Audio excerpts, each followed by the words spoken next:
सासूसून व्लॉगमध्ये तुमचे स्वागत आहे.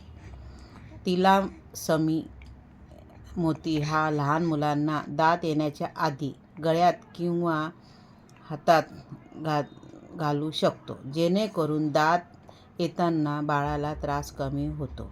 तो शरीराला टच झाला पाहिजे. तसेच हा मणी कोणत्याही प्रकारे मंतरलेला नाही किंवा अंधश्रद्धेचा असाही नाही, काही नाही, तर हा धातूचा बनवलेला आहे.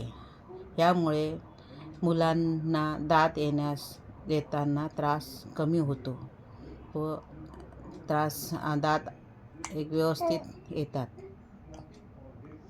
आम्ही एका धाग्यात 2 मोती टाकून घातले होते. तुम्ही सिंगलही वापरू शकता. भेटू या पुढच्या व्लॉगमध्ये.